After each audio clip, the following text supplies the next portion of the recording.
Aux origines de la Révolution, l'histoire qui précède la Révolution de 1917 en Russie est un vaste tableau peint avec des nuances de tensions sociales, d'idéaux révolutionnaires et de dynamiques internationales complexes. À cette époque, l'Empire russe, vaste territoire s'étendant sur une partie majeure de l'Eurasie, subissait de nombreux soubresauts et contestations. Le poids des inégalités sociales se faisait sentir lourdement, entre une aristocratie dont le faste était souvent démesuré et une masse paysanne vivant dans la pauvreté la plus extrême. Ces disparités flagrantes alimentaient un mécontentement profond, rapidement amplifié par les idées nouvelles circulant à travers l'Europe. Dans les rues glaciales de Pétrograd et de Moscou, les répercussions des guerres récentes, notamment le conflit mondial, ainsi que les difficultés économiques aiguisaient le ressentiment des populations. Les soldats, qui revenaient du front souvent brisés par des combats interminables, se trouvaient confrontés à une société qui peinait à satisfaire ses besoins les plus élémentaires.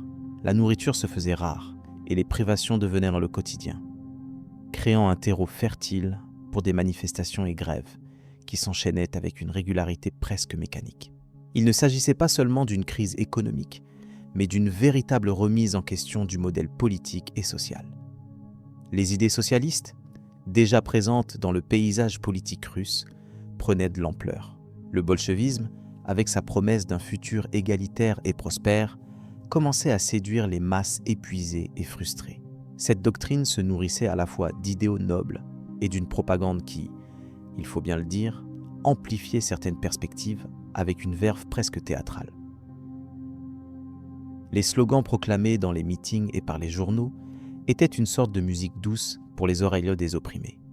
Le pain pour tous, terre aux paysans, paix immédiate. Ces mots, simples mais puissants, témoignaient d'une vision d'un avenir radieux, souvent embelli au-delà de la réalité. Sur la scène internationale, la Russie était observée avec une attention mêlée de crainte et d'espoir. Les puissances occidentales, elles-mêmes épuisées par les conflits, regardaient ce vaste empire avec une certaine méfiance.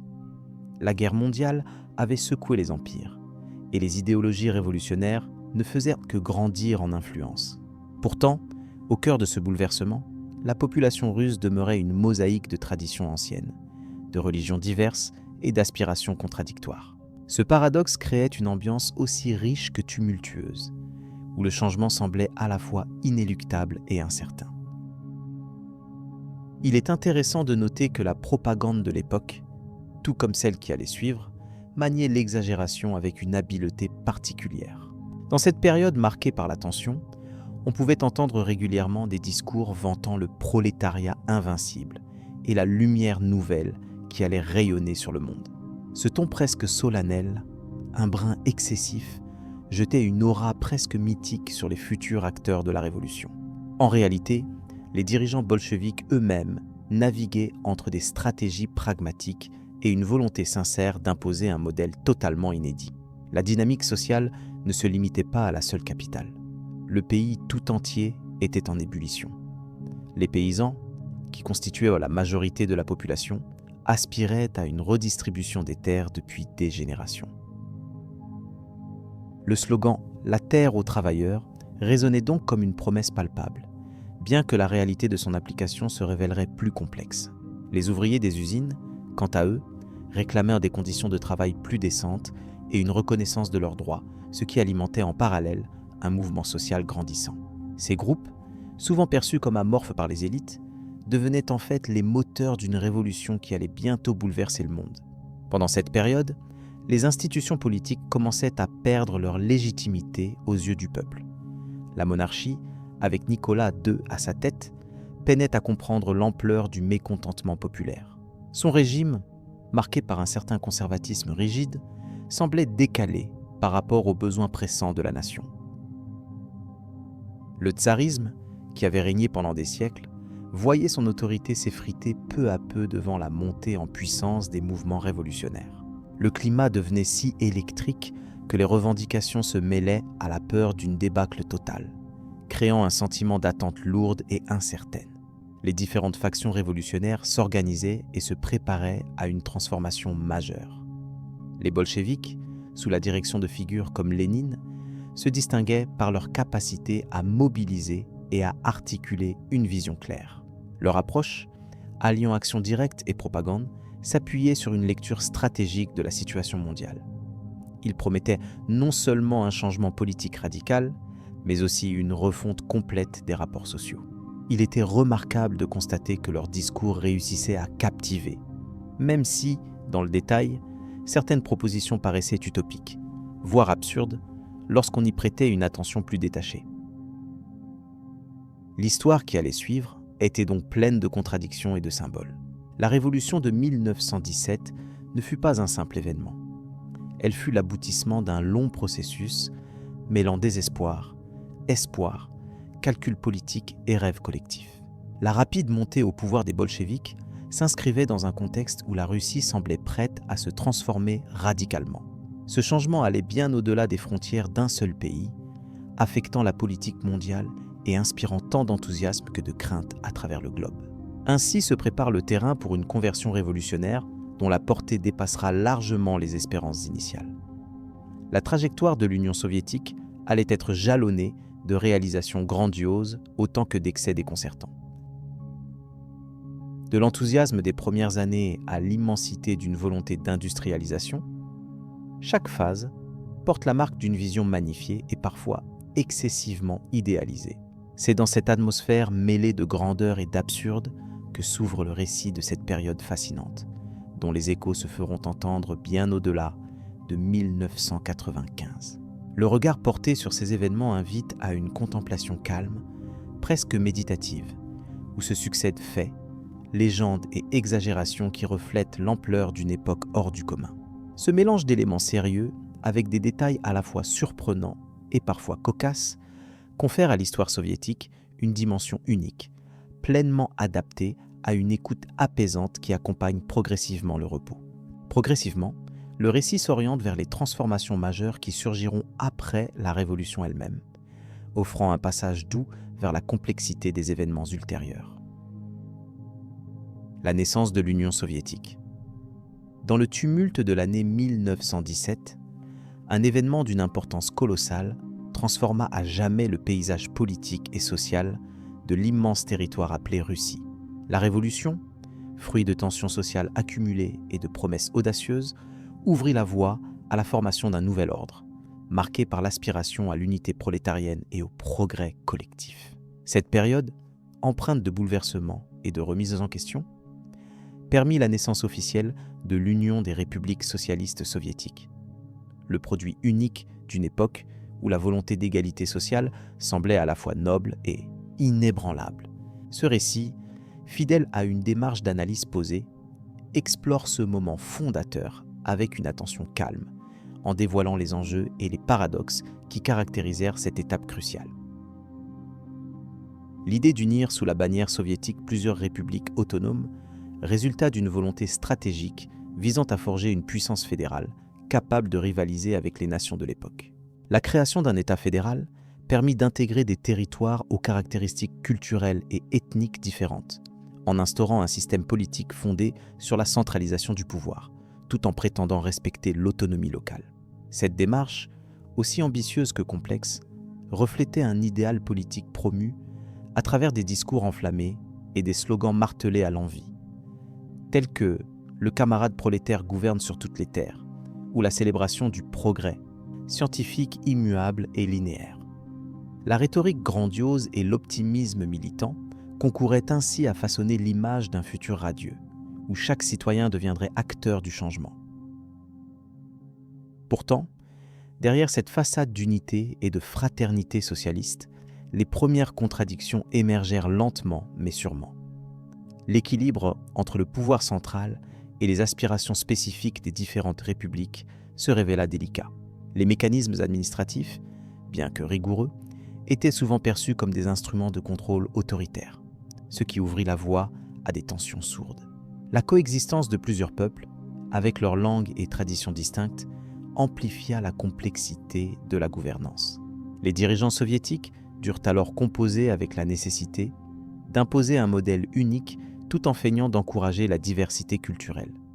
Un exercice semblant parfois relever d'un numéro d'équilibriste. L'idée même d'une unité parfaite s'avéra donc plus chimérique que réelle. tout en restant un leitmotiv adressé aux masses. L'utopie d'une société égalitaire reposait aussi sur des projets d'ampleur, comme l'industrialisation rapide et la collectivisation agricole, présentés comme des étapes indispensables à la modernisation du pays. Ces programmes, conduits avec une détermination presque mécanique, étaient illustrés par des images de héros anonymes travaillant d'arrache-pied au service de la patrie socialiste. Cependant, cette marche forcée vers l'avenir révéla rapidement des effets secondaires inattendus. Pénuries alimentaires, déplacements massifs de population et résistance locale jalonnant le parcours. La poésie des slogans et des hymnes à l'ouvrier édifiant un monde nouveau contrastait parfois avec la réalité brute des conditions de vie. Pourtant, cette dualité n'altéra pas l'ardeur des propagandistes, qui savaient leur mobiliser l'imagination collective autour de représentations stylisées du progrès.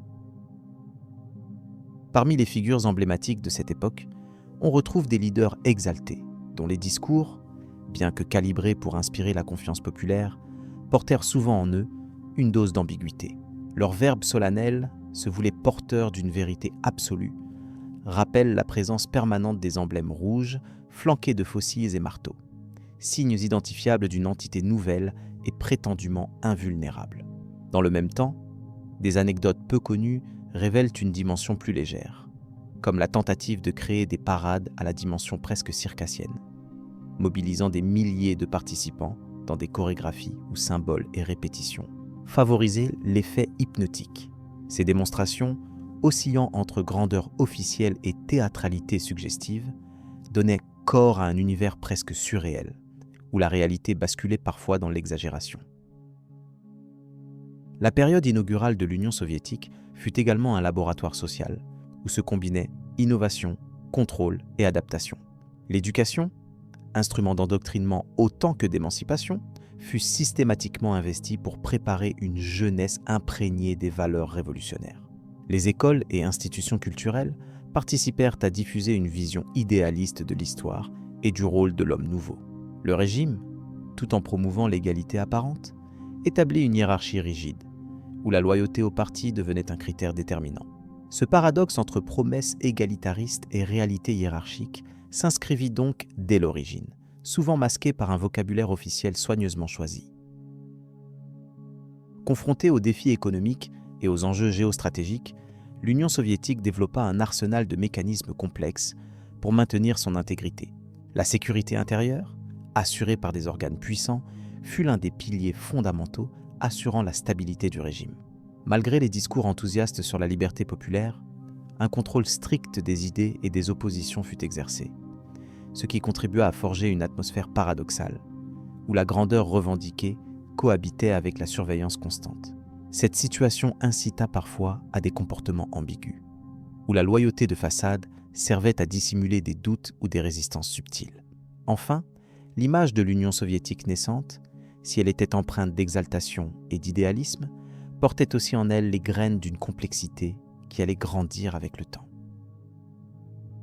L'histoire officielle, célébrant le triomphe des masses laborieuses, se conjugua avec une réalité marquée par des compromis, des tensions et des contradictions inévitables dans un projet de cette ampleur. Le lent glissement vers des formes de bureaucratie lourde et les aspects parfois absurdes de la propagande contribuèrent à créer une ambiance où le rêve socialiste frôlait le surréalisme. Ce paysage historique invite à un regard nuancé, capable d'apprécier à la fois l'audace du dessin et ses dérives. Alors que l'Union soviétique prenait forme, le regard se tourne naturellement vers les dynamiques internes qui allaient, au fil des décennies, révéler la vraie nature de ce géant politique. Un passage progressif des idéaux stricts à une administration tentaculaire et un équilibre précaire entre discipline et adaptation locale se dessina. Cette transition, complexe et pleine de paradoxes, prépare le terrain pour les transformations ultérieures. La suite de cette exploration conduira à analyser en détail les évolutions concrètes qui marquèrent la consolidation du pouvoir soviétique, au-delà des premiers interludes révolutionnaires et des promesses initiales, dévoilant les mécanismes cachés qui firent de cet État une entité à la fois fascinante et énigmatique. L'ère de Lénine et la mise en place du système l'instauration du communisme de guerre marquent une phase où économie et planification centralisée renforcent leur emprise, cherchant à canaliser toutes les ressources vers l'effort révolutionnaire. La nationalisation des terres, des usines et des banques devient la norme, et le système des soviets se généralise comme une structure de pouvoir local et national. Mais, dans ce contexte de bouleversement, les difficultés économiques s'amplifient. Lénine, qui jongle avec son état de santé déclinant, reconnaît que la rigidité du communisme de guerre ne peut durer, notamment face à la famine et au mécontentement rural. La NEP, ou Nouvelle Politique Économique, voit le jour en 1721, introduisant une dose mesurée de capitalisme d'État. On retrouve une surprenante tolérance envers le commerce privé et la production individuelle, une concession pragmatique qui surprend dans un régime idéologiquement rigoureux. Dans cette atmosphère, les marchés noirs continuent de prospérer et les petites échoppes reprennent vie, offrant un léger souffle de liberté économique au milieu des slogans classiques sur l'édification du socialisme. L'organisation politique sous Lénine repose sur un parti unique, le bolchevique, réaffirmant sans cesse sa légitimité à travers des congrès et des plénums. La Constitution de 1724 annonce un État fédéral et socialiste où les soviets, représentants des travailleurs et des paysans, détiennent le pouvoir suprême. Cependant, la centralisation du pouvoir conduit rapidement à la suppression de l'opposition, avec des pratiques qui préfigurent un contrôle strict de la population. Les discours officiels exaltent l'harmonie sociale et la fraternité des peuples soviétiques, dans un registre qui mêle sincérité et cadence propagandiste.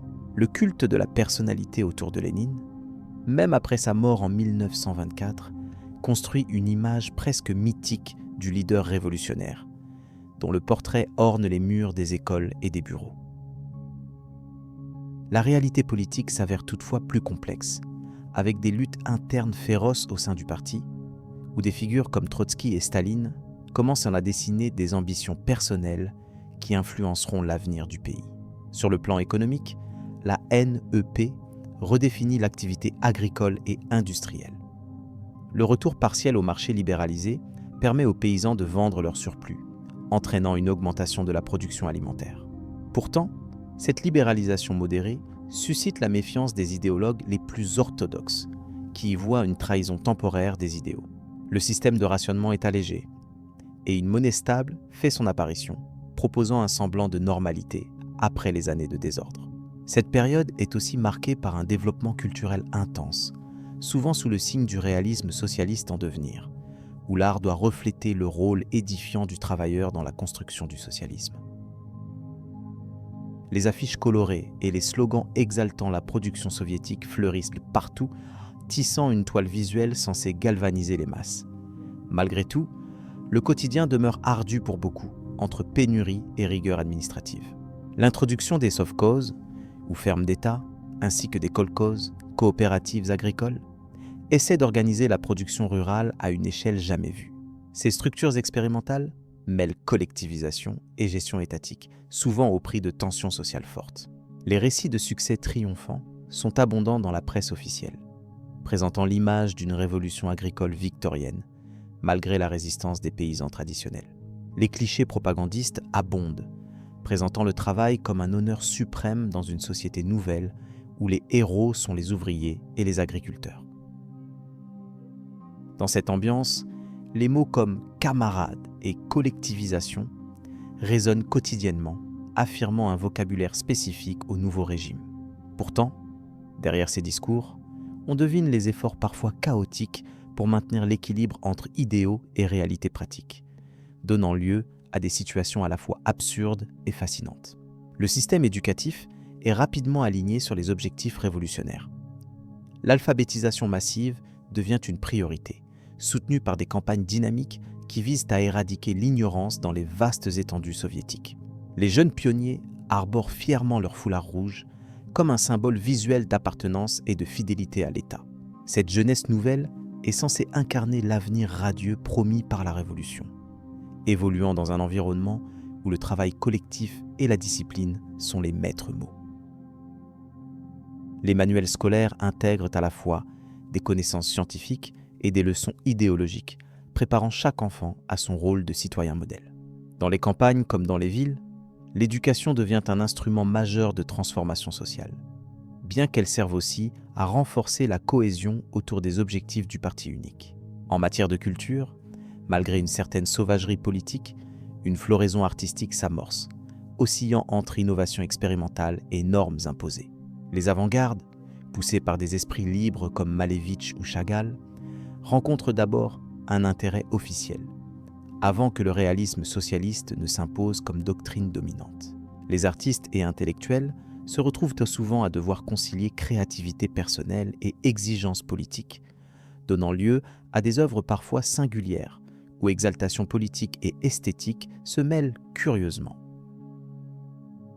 Les écrivains et poètes sont encouragés à glorifier le travail et les réalisations socialistes, participant à une culture de masse qui vise la mobilisation mentale des citoyens. Cet équilibre subtil entre contrôle et expression constitue une caractéristique notable de l'époque. Sur le plan international, le jeune État soviétique cherche à s'imposer sur la scène mondiale, promouvant la révolution au-delà de ses frontières. La Troisième Internationale, ou Comintern, se charge de soutenir des mouvements communistes dans divers pays, parfois avec un zèle qui confine à l'ingérence. Cette aspiration à transformer la société mondiale s'accompagne d'un effort de satisfaire les revendications nationales internes, en tentant de concilier un fédéralisme soviétique avec une unité suprême. Le système des nations soviétiques, visant à canaliser les diverses identités ethniques dans une structure centralisée, constitue un défi majeur. Dès lors s'installe une dynamique paradoxale entre reconnaissance culturelle et contrôle strict, entre autonomie revendiquée et centralisation du pouvoir. Dans cette période de construction, les archives montrent des anecdotes parfois étonnantes, comme les tentatives de standardisation des escargots de serre pour la consommation, un projet secondaire mais révélateur des ambitions soviétiques.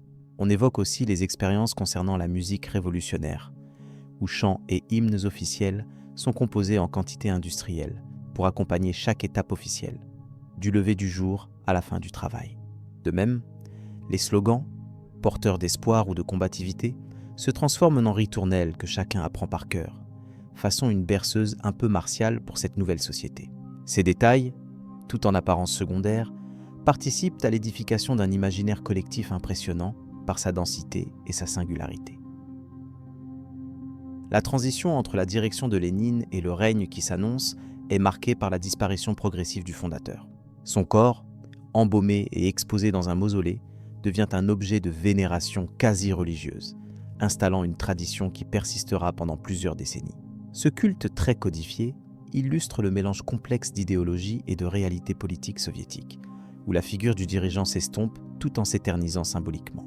Ce paradoxe illustre bien l'atmosphère particulière de cette époque, oscillant entre nouveautés révolutionnaires et permanence des structures d'autorité. La scène politique se prépare à entrer dans une nouvelle phase, alors que les clés du pouvoir changent de main, ouvrant le chemin à un renforcement inédit des mécanismes de contrôle. Enfin, au terme de cette période fondatrice et pleine de contradictions, le fil conducteur du système soviétique se tisse solidement à travers les institutions, l'économie et la culture. Ce cadre complexe, mêlant pragmatisme et dogmatisme, sert de base aux évolutions qui suivront. La naissance de cette structure politico-économique impose ses propres lois et habitudes, entre réalisations palpables et exagérations absurdes, destinées à impressionner aussi bien l'esprit que le cœur collectif. Ces années sont à la fois l'aube d'un projet audacieux et le prélude à des transformations que seul l'avenir saura pleinement révéler en préparant doucement le chemin vers les épisodes suivants. Ainsi, l'histoire poursuit son cours, prêtant le pas à ce qui deviendra la grande saga soviétique sous de nouvelles formes plus surprenantes encore.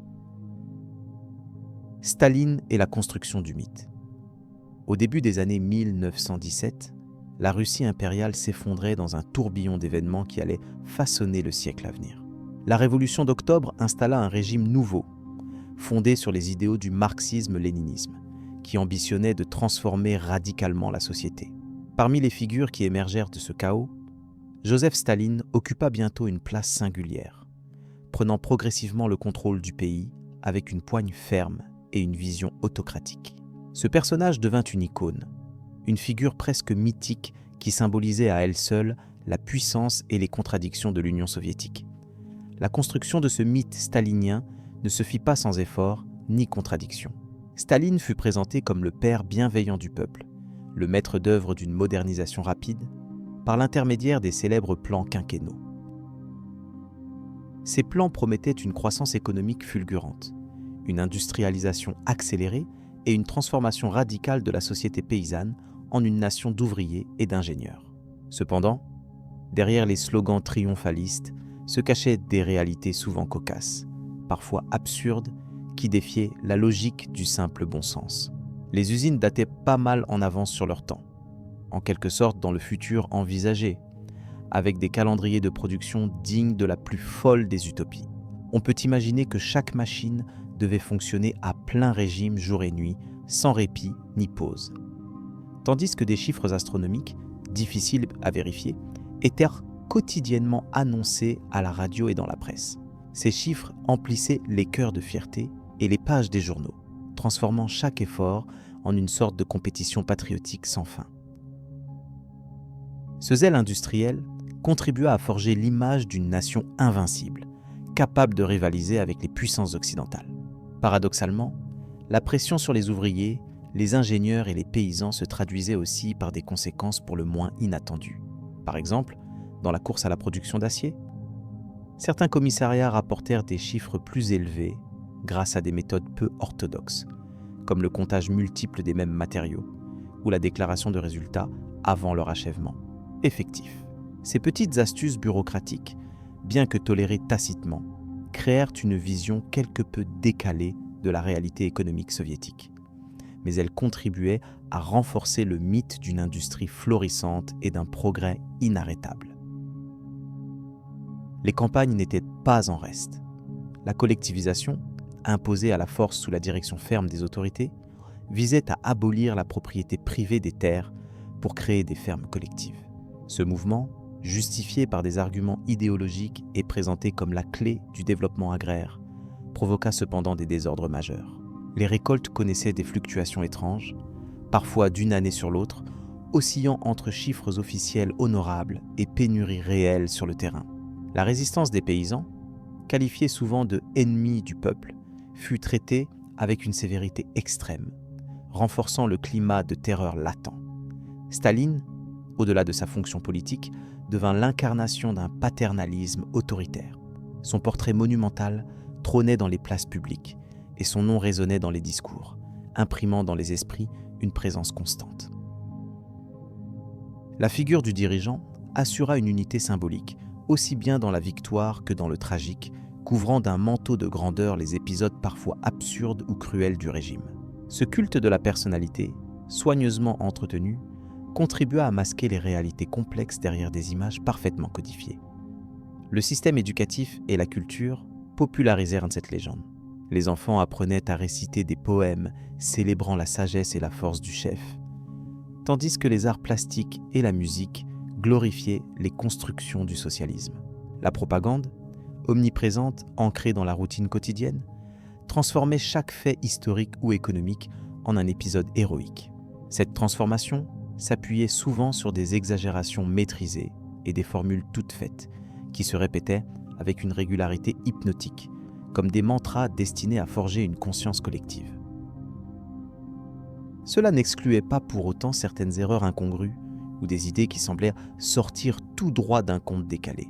Par exemple, des projets gigantesques comme la construction du canal, reliant la mer Blanche à la mer Baltique, mobilisèrent des millions de travailleurs, souvent dans des conditions éprouvantes. Pourtant, certains aspects de ce chantier demeuraient obscurs, et différentes anecdotes faisaient état d'exploitation exagérée ou de résultats discutables, donnant à l'ensemble un caractère presque légendaire entre souffrance réelle et mythe. Construite, cette période, dominée par une volonté de contrôle étroit et une croissance imposée du haut vers le bas, fut aussi marquée par des paradoxes étonnants. Le socialisme à la soviétique voulait promouvoir l'égalité, mais produisait souvent des inégalités nouvelles, hiérarchisant l'accès aux biens, aux postes et à la reconnaissance. Dans cette hiérarchie, Staline occupait le sommet incontesté, tandis que ses collaborateurs immédiats jouaient un rôle crucial dans la gestion de ces contradictions. Ainsi, certaines directives pouvaient être appliquées de manière rigide dans une région et contournée dans une autre, donnant naissance à un patchwork administratif qui, vu de près, pouvait paraître presque burlesque. Malgré les contrôles, certaines zones d'ombre persistaient, notamment dans le domaine de la sécurité intérieure. La police politique, responsable de la surveillance et de la répression, opérait dans un secret absolu, développant un système complexe d'espionnage et de délation. Le climat de suspicion généralisée influença fortement les relations sociales, encourageant la prudence excessive et une méfiance systématique. Cela ne contribua pas à diminuer l'aura du leader, bien au contraire, renforçant l'image d'un homme seul face aux ennemis, protecteur intransigeant de la nation. Le goût pour les chiffres impressionnants et les projets grandioses franchissait aussi les frontières de l'absurde. Par exemple, la décisoire résolution d'atteindre des niveaux de production défiant toutes les lois économiques laissait parfois place à des objectifs irréalistes, dans lesquels la réussite était décrétée avant même d'être réalisée. Ce phénomène, tout en renforçant la propagande, permit de déceler un humour discret derrière les communiqués officiels soigneusement calibrés. Cela offrait un contraste intrigant entre la solennité des discours et la réalité quotidienne souvent plus chaotique. Toutefois, il convient de reconnaître que cette phase stalinienne fut aussi celle où s'assirent les bases d'un empire soviétique d'une envergure impressionnante. La victoire dans la guerre mondiale, au prix d'énormes sacrifices, régénéra la fierté collective, tandis que la course à l'armement et à la technologie donnait une nouvelle raison d'être à une population désormais habituée au rythme des plans. La figure de Staline, omniprésente malgré les controverses, symbolisait cette ambition démesurée, un mélange complexe de terreur et d'admiration qui allait marquer l'imaginaire soviétique pour les décennies à venir. Ainsi s'achevait cette période où l'histoire et le mythe s'entremêlaient étroitement. Le temps viendrait bientôt de renouveler les cadres, mais l'héritage stalinien demeurerait profondément enraciné dans la mémoire collective. À mesure que l'ombre du dirigeant s'estompait, les générations suivantes découvraient avec distance et parfois un sourire incongru les contradictions d'une époque qui avait su créer un récit grandiose, mêlant parfois le plausible à l'absurde. Cette transition délicate vers une nouvelle phase invite à explorer la suite de cette histoire, où d'autres personnages, d'autres enjeux et d'autres paradoxes prendront place sur la scène d'une union en pleine mutation. La vie quotidienne dans le Grand Empire. Chaque journée était jalonnée d'actions qui, tout en étant pratiques, portaient souvent un vernis de grandiose propagande. Par exemple, les files d'attente pour les produits essentiels prenaient des allures de cérémonie. Attendre patiemment révélait une vertu civique comparable à un acte héroïque du passé révolutionnaire. Ces queues se déroulèrent parfois sous le regard bienveillant de portraits monumentaux de dirigeants, dont les sourires semblent éternellement prêts à féliciter la patience des foules. Toutefois, cette routine imposée fournissait également une structure réconfortante, un rythme qui rythmait autant la vie urbaine que celle des petites villes éloignées. Les logements collectifs, appelés communalka, constituaient un autre pilier du quotidien. Partagés par plusieurs familles, ces espaces imposaient une cohabitation qui, si elle pouvait sembler intrusive, tissait parfois des liens surprenants.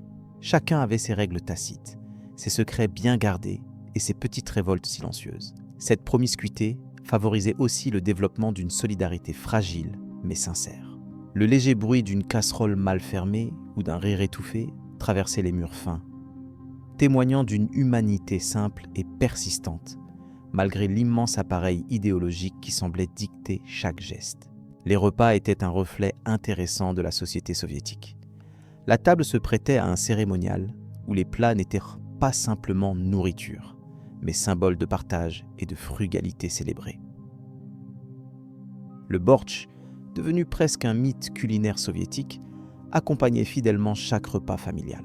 Ses couleurs vives et son goût robuste représentaient une sorte de communion collective, tandis que les pommes de terre, souvent présentes sous différentes formes, constituaient la pierre angulaire de l'alimentation du peuple. Les denrées importées demeuraient rares, accentuant l'attachement aux produits locaux et renforçant le récit d'une autosuffisance vaillamment promue par les discours officiels. Habiter dans un appartement soviétique signifiait aussi respecter une dictature de la décoration fonctionnelle, où le confort et l'esthétique s'effaçaient devant la nécessité et l'homogénéité. Le mobilier souvent standardisé et les textiles aux motifs simples, quoique parfois un brin naïf, étaient assortis de souvenirs imprégnés d'histoire familiale. La présence imposante de portraits de Lénine ou de clichés en noir et blanc des cosmonautes encadrait souvent ces espaces, comme pour rappeler que chaque citoyen avait sa part au grand récit soviétique. Pourtant, au sein de cette symbolique officielle, se développaient des traces discrètes d'originalité, avec des objets empruntés à des époques révolues ou des cadeaux inattendus de proches. Les loisirs eux-mêmes reflétaient cette ambivalence entre le contrôle et la légèreté. Les vacances à la datcha, ces maisons de campagne si prisées, offraient une parenthèse bienvenue, un lieu où la nature devenait un refuge et où la société secrètement favorisait la détente. Cultiver un potager, pêcher ou simplement se prélasser sous les arbres constituait un antidote simple au travail quotidien. Paradoxalement, ce loisir populaire pouvait aussi se transformer en défi absurde lorsque les bureaucraties locales limitaient le droit d'utiliser certains terrains ou imposèrent des horaires parfois excentriques pour le jardinage. Côté culture, la fréquentation des bibliothèques et des salles de cinéma élevait la conscience collective à des hauteurs où parfois les discours officiels rencontraient l'humour discret des spectateurs. Les films et les livres se déployaient dans un équilibre délicat entre propagande et expression artistique, offrant souvent, derrière les slogans et les clichés, des marges de critique douce et d'évasion intellectuelle. En s'endormant doucement à la lumière tamisée d'une lampe modeste, le public pouvait presque s'imaginer traversant les larges avenues de Moscou ou les rues endormies de Leningrad, tout en humant les parfums d'un passé à la fois glorifié et légèrement déraisonnable. Les célébrations annuelles, elles aussi, illuminaient à la monotonie du quotidien. Les défilés du 1er mai ou les anniversaires de la Révolution donnaient lieu à des spectacles grandioses où les citoyens, en rangs impeccables, marchaient au pas au son des fanfares puissantes. Ces journées hors du temps rapprochaient les habitants autour d'un sentiment partagé d'appartenance, même si les motivations individuelles pouvaient parfois se perdre dans le dédale des slogans et des chants guillerets. Cette synchronisation sociale généralisée présentait un côté absurde mais captivant, comme une horloge dont chaque rouage s'efforçait de tourner parfaitement en rythme. La propagande, omniprésente dans le paysage médiatique et visuel, empruntait souvent à la surenchère dans ses descriptions des réussites soviétiques. Le lever du soleil sur l'usine ouvrait la journée avec la promesse inébranlable d'un progrès constant, tandis que les héros du travail recevaient leurs médailles dans des cérémonies dignes d'un opéra, célébrant un courage presque surhumain. Cette glorification systématique flirtait avec l'absurde à travers des histoires parfois exagérées de records invraisemblables. Mais elle participait à la construction d'un mythe collectif puissant, une sorte de berceuse idéologique aux effets paradoxaux.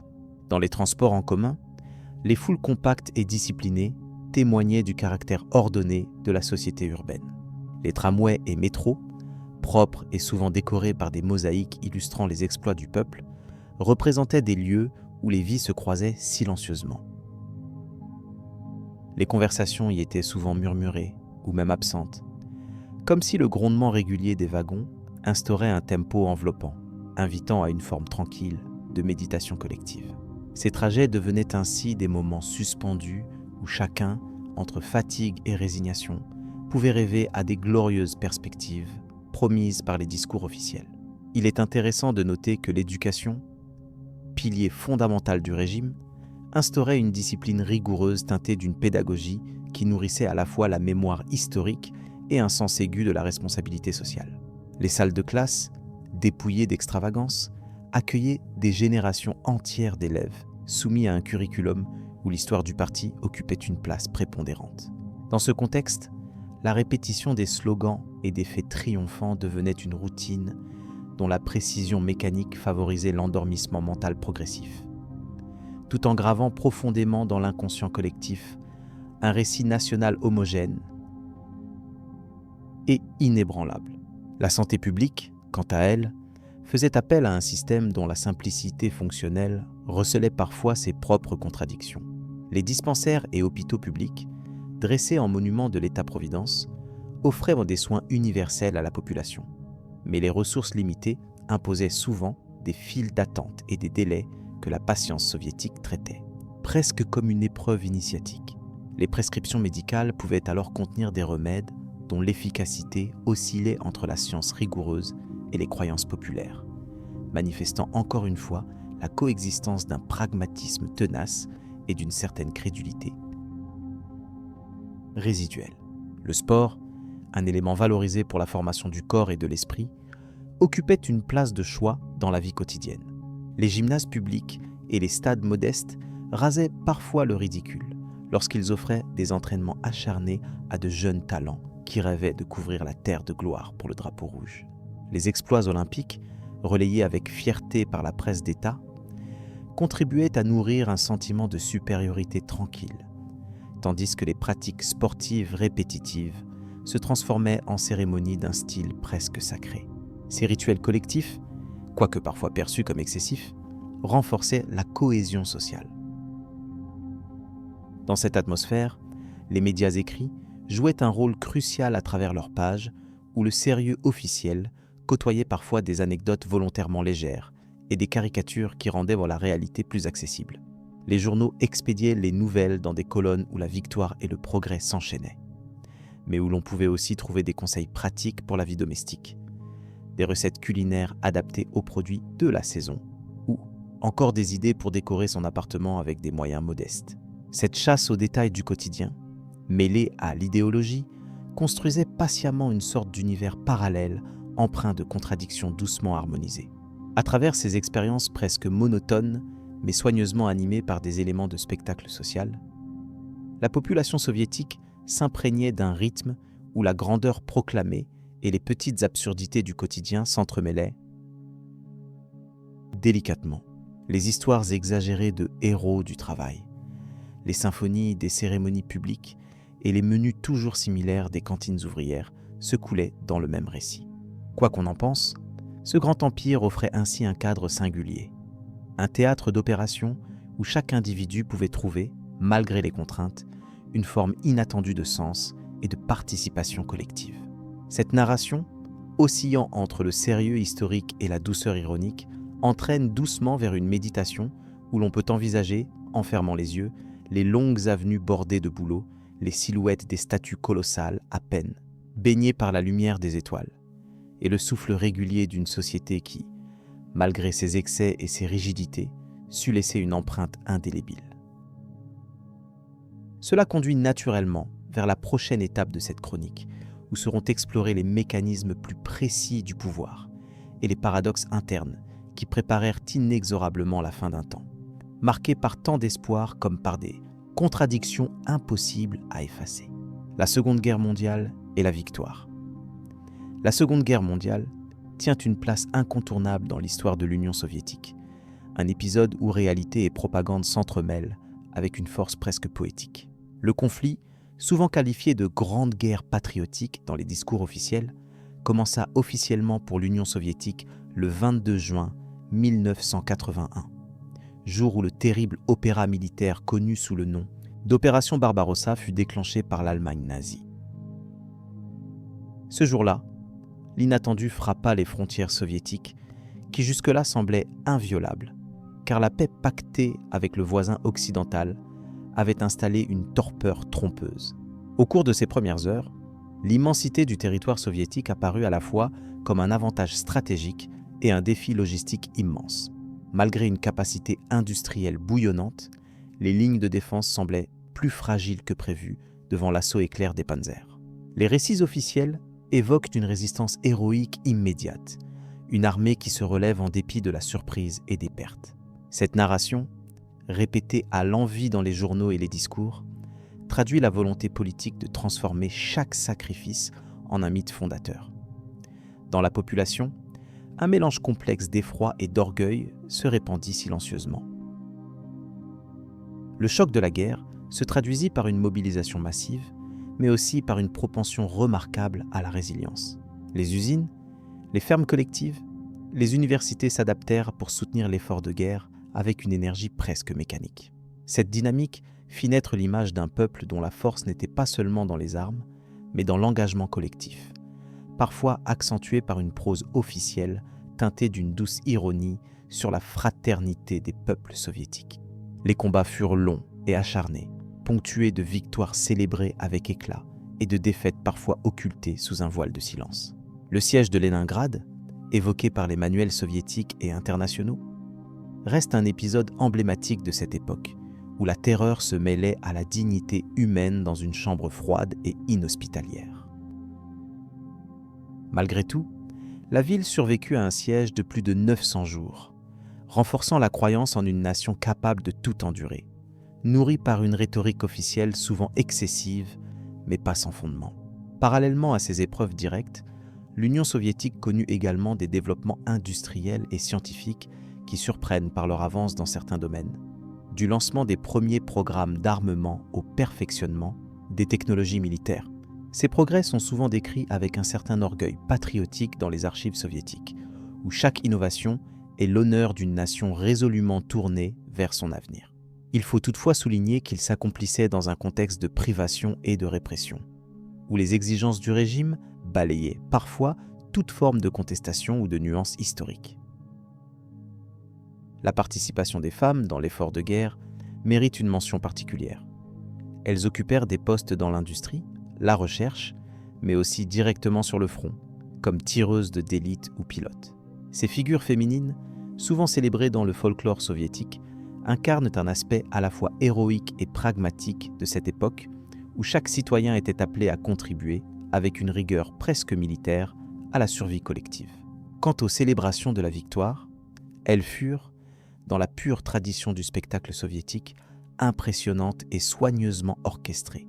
La date du 9 mai est devenue une sorte de fête nationale d'une ampleur monumentale, imprégnée de cérémonies, de discours grandiloquents et de parades militaires démesurées. Ces événements mêlaient autant la reconnaissance sincère envers les sacrifices consentis que la mise en scène d'une supériorité idéologique incontestable.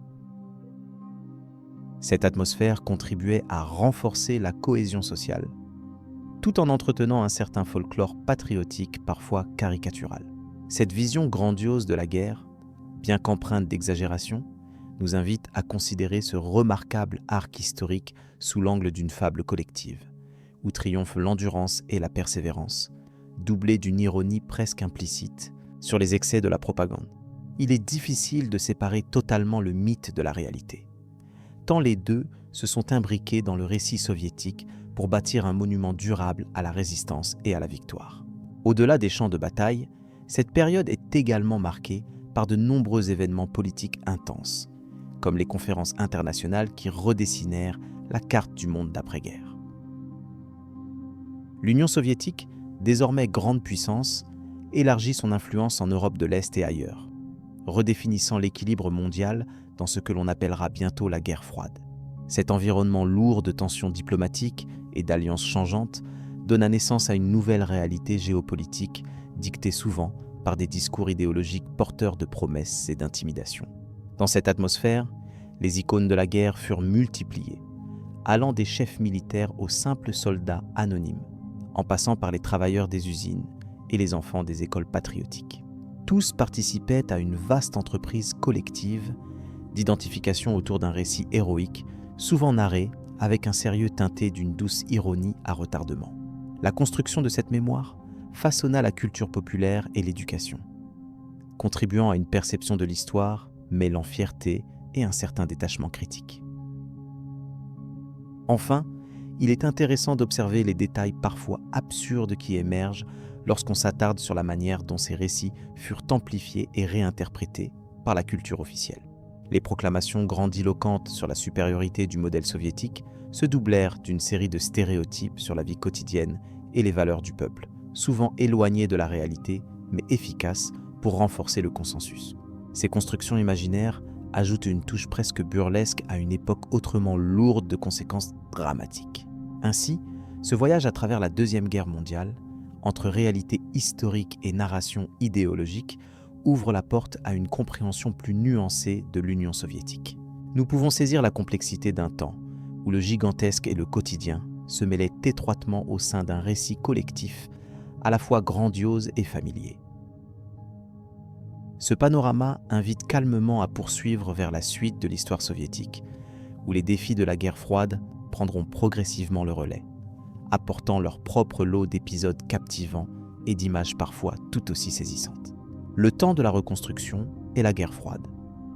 Après la fin de la Seconde Guerre mondiale, l'Union soviétique entama une période de reconstruction intense, marquée par un mélange singulier de difficultés économiques et d'ambitions technologiques. Remarquable, cette époque vit émerger une nouvelle rivalité internationale, celle de la guerre froide, opposant l'Est et l'Ouest dans un affrontement principalement idéologique et politique.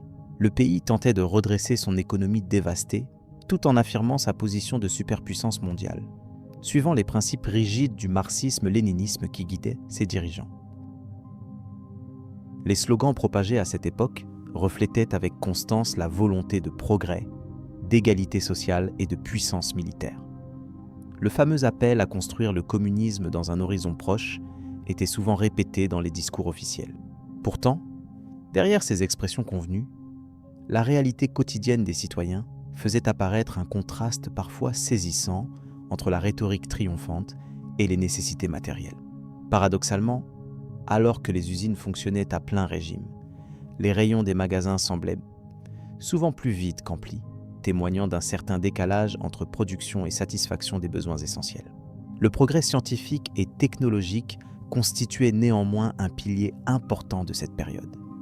L'Union soviétique lança avec succès son premier satellite artificiel, un exploit retentissant qui marqua un tournant dans la conquête de l'espace.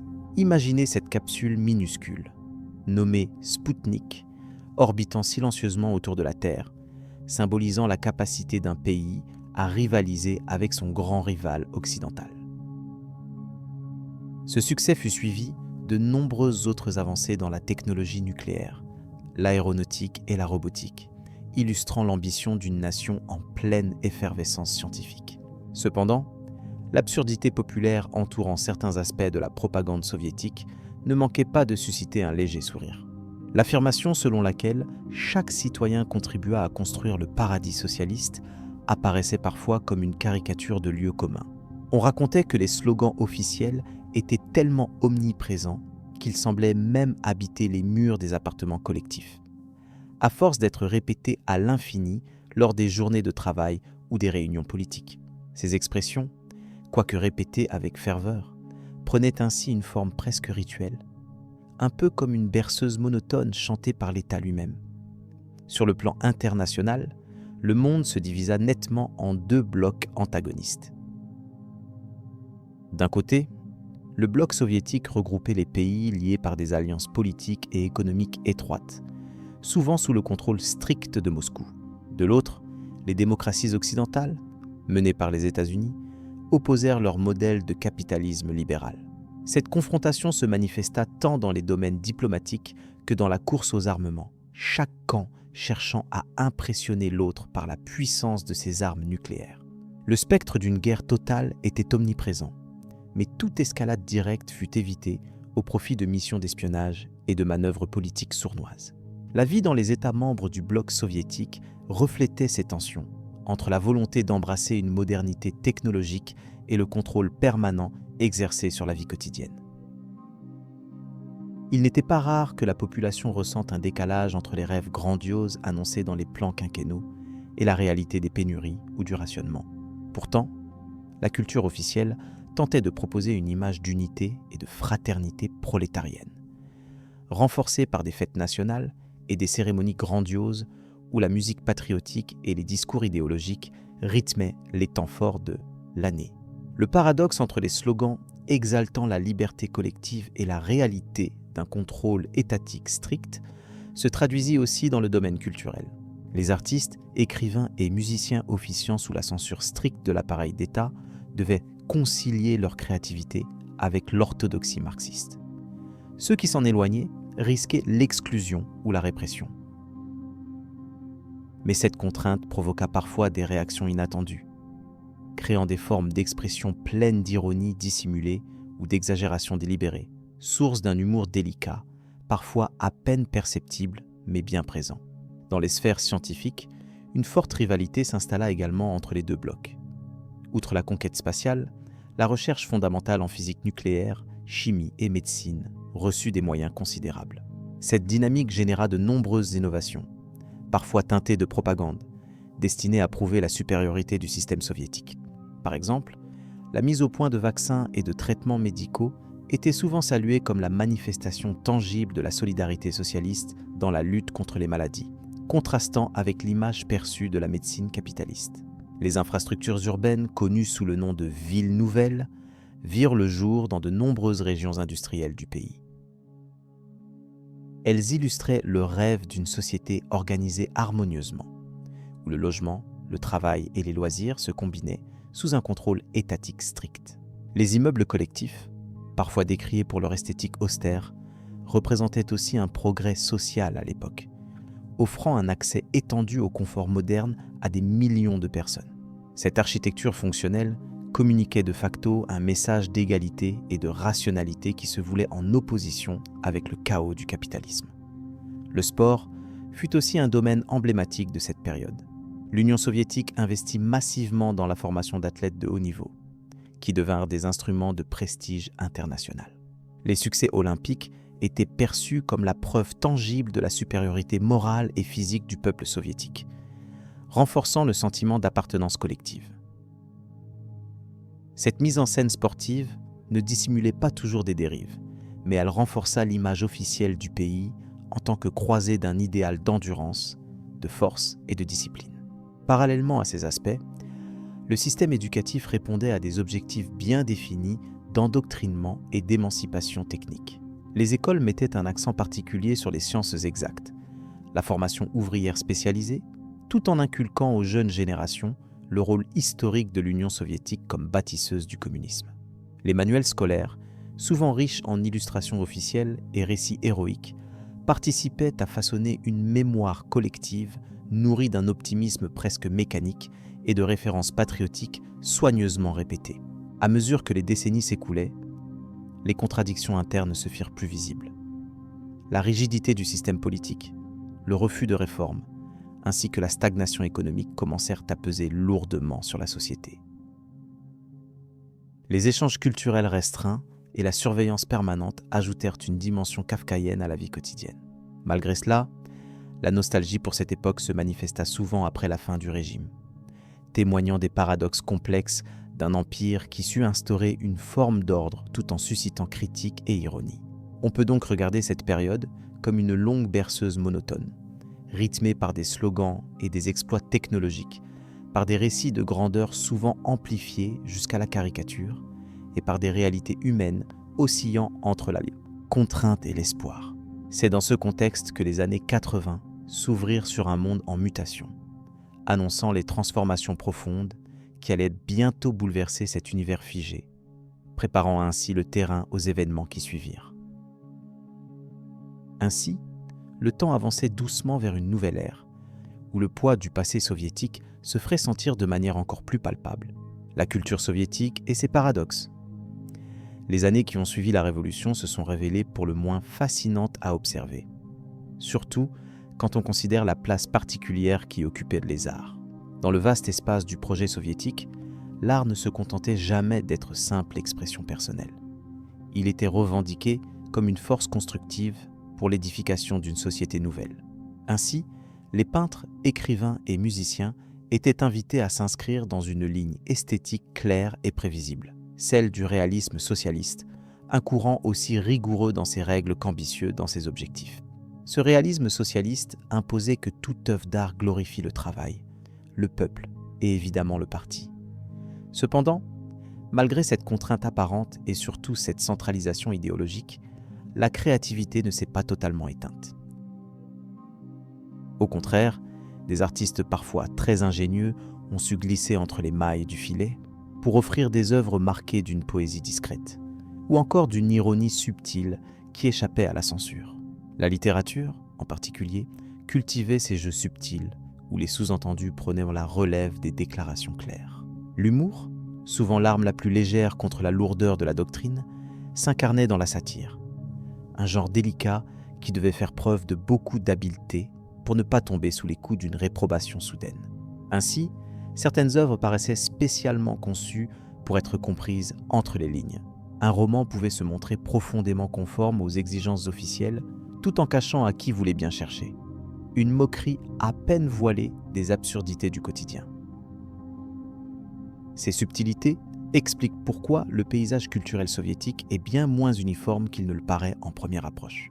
Dans le domaine musical, la gamme était également large, allant de la composition officielle, célébrant les exploits du prolétariat, à des expérimentations plus audacieuses, parfois tolérées dans des cercles restreints. Les musiciens classiques, notamment, ont souvent souffert de campagnes de dénigrement orchestrées depuis les hautes sphères du pouvoir. En revanche, la musique folklorique, enveloppée d'un vernis patriotique, recevait toujours un accueil bienveillant. Par ailleurs, la censure, bien qu'omniprésente, n'était pas un système mécanique dénué de nuances. Elle impliquait des négociations permanentes, des ajustements entre les créateurs qui voulaient voir leurs œuvres diffusées et les autorités chargées de filtrer ce qui convient au public soviétique. Ces interactions parfois complexes produisaient des compromis qui font du catalogue culturel de cette époque un véritable palimpseste historique. Certaines œuvres censurées à une période ressurgissaient ultérieurement, illustrant à quel point la culture soviétique était en perpétuel mouvement. Il ne faut pas oublier que l'éducation artistique occupait aussi une place essentielle, avec des conservatoires et des écoles d'art créant des générations d'experts formés à une discipline rigoureuse et à une idéologie défensive. Cette organisation méthodique favorisait une uniformisation du goût, bien qu'elle n'éliminât pas complètement les différences individuelles. Par exemple, certains peintres s'illustraient en championnant des représentations héroïques des ouvriers, tandis que d'autres, moins connus, expérimentaient dans l'ombre avec des approches plus abstraites, moins compatibles avec la ligne officielle. Quant à la littérature, on observe une certaine dualité. La poésie officielle des grandes fêtes nationales s'accompagnait d'un foisonnement clandestin de poètes marginalisés, dont les vers circulaient sous le manteau. Cette circulation parallèle témoigne d'une vitalité intellectuelle qui refuse de se soumettre entièrement au contrôle étatique et trouve divers moyens d'expression entre la marge et la société reconnue. La paradoxale place prise par la propagande dans la culture soviétique s'exprime également dans la permanence de certains clichés visuels et discursifs. Par exemple, les célèbres affiches célébrant la camaraderie prolétarienne ou la cadence infatigable du travail symbolisent une époque où la répétition des slogans participait à la construction d'une mémoire collective presque mythique. Pourtant, au fil du temps, ces images presque caricaturales ont souvent donné lieu à des détournements ironiques, surtout dans les années plus tardives où le doute commençait à s'installer sur la réalité des faits. Un autre point notable, c'est l'engouement pour la science et la technologie, perçu comme une avant-garde éclairée du progrès social. La conquête de l'espace, ponctuée par l'envoi du premier homme en orbite, était propulsée au rang de symbole national incontournable. Cette fascination pour les prouesses techniques s'accompagnait d'un imaginaire collectif riche, parfois un peu enfantin, mêlé de rêves futuristes et de slogans martelés. Dans ce contexte culturel chargé, les paradoxes se multipliaient. La rigidité idéologique devait composer avec la vitalité créative, la censure avec la circulation d'idées subversives, la gloire officielle avec les ombres d'un vécu souvent plus terne. Au fond, cette coexistence d'éléments parfois contradictoires donne à réfléchir sur la complexité d'un monde qui a longtemps cherché à se modeler à l'image d'un projet parfait, tout en générant des fruits inattendus. À mesure que cette réflexion s'approfondit, il devient évident que la culture soviétique ne se réduit pas à son apparence extérieure. Ce qui pourrait sembler figé ou uniforme recèle en vérité une richesse de nuances, un dialogue permanent entre conformisme et créativité irréductible. Cette dualité se manifeste notamment dans la manière dont les artistes ont su jouer du système, tirant parti des espaces de liberté jusque-là discrètement laissés ouverts.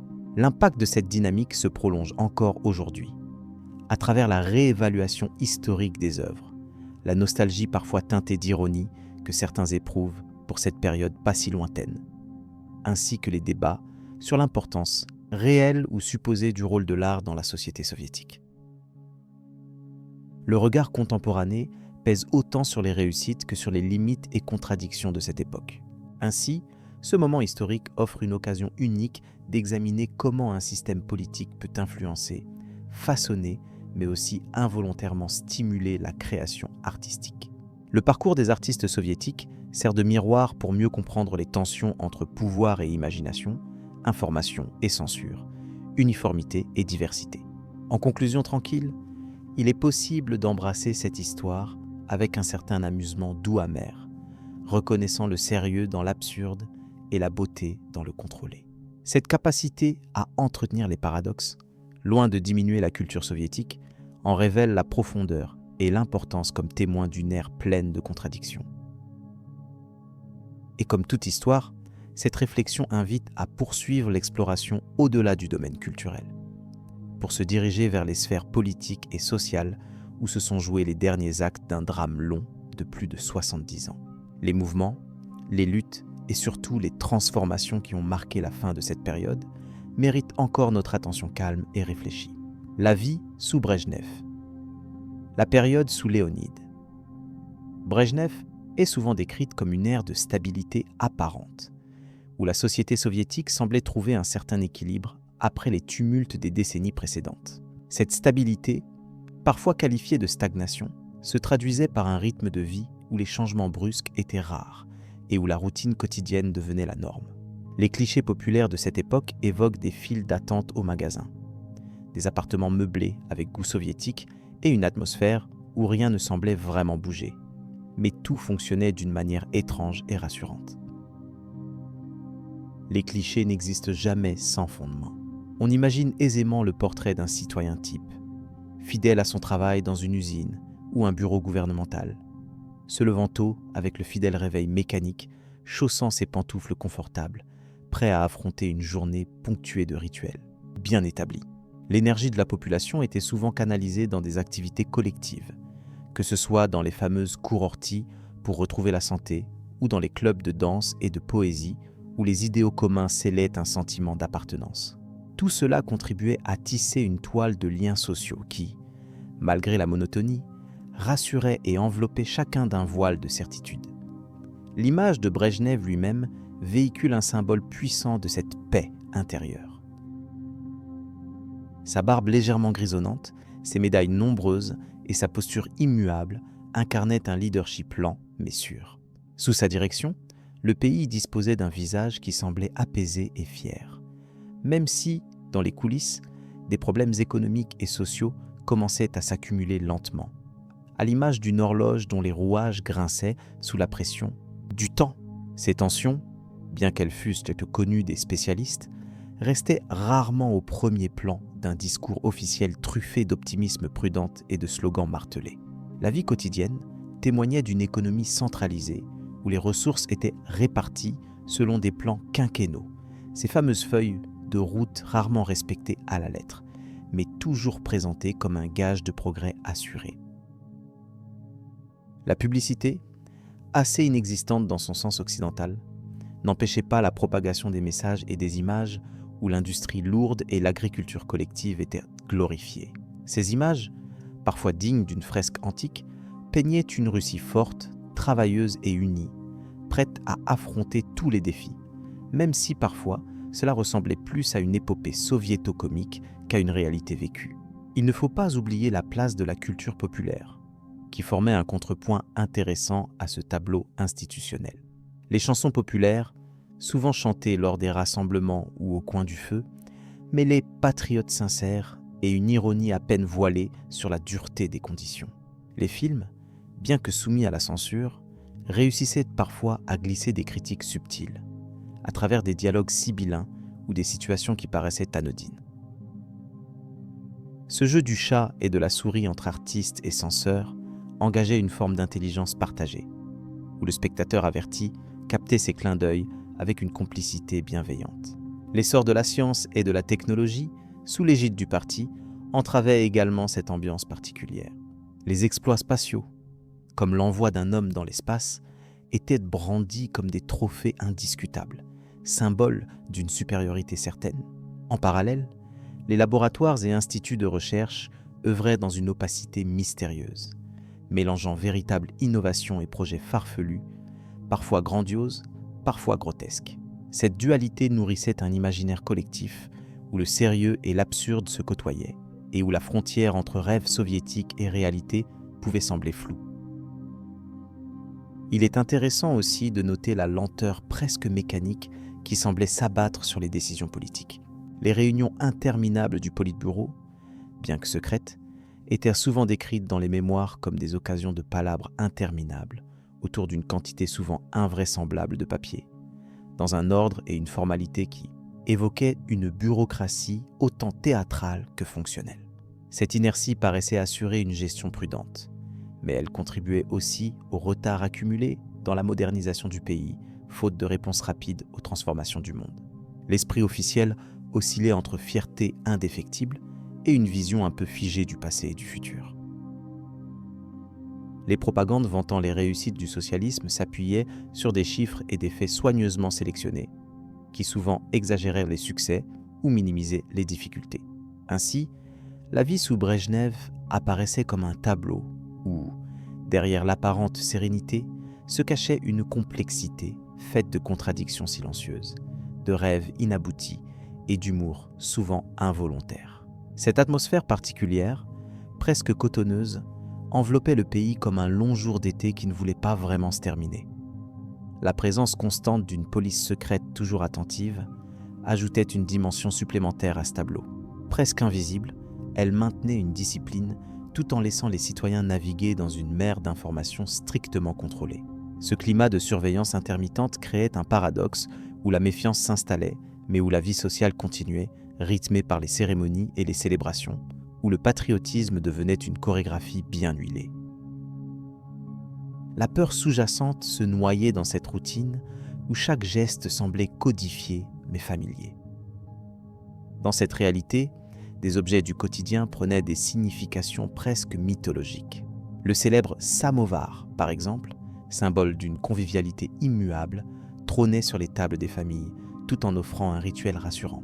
Les petits détails, comme la rareté de certains produits ou la nécessité d'échanger des bons d'achat avec des connaissances, devenaient autant de petites aventures, racontées avec un humour léger autour d'un verre de kvass. Ces micro-récits, bien loin d'être anecdotiques, nourrissaient un sentiment d'identification collective et une capacité remarquable à transformer la réalité en une expérience partagée.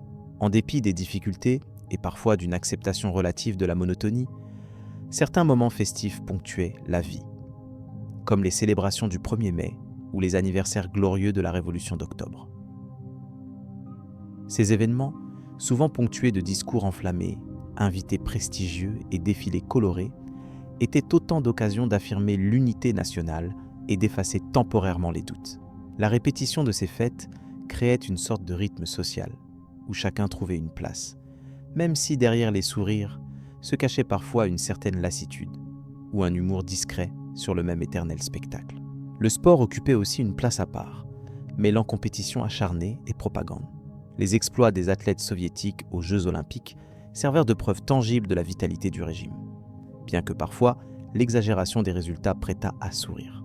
Les clubs sportifs, largement encouragés, étaient des lieux où la discipline et la camaraderie étaient enseignées, traduisant une volonté de forger non seulement des corps robustes, mais aussi une identité collective solide.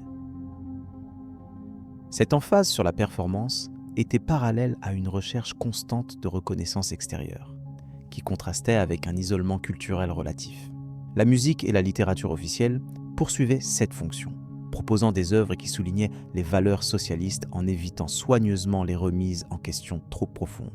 Pourtant, jouent leur rôle, ces expressions artistiques instillaient subtilement des nuances et des visions alternatives, accessibles aux lecteurs avertis.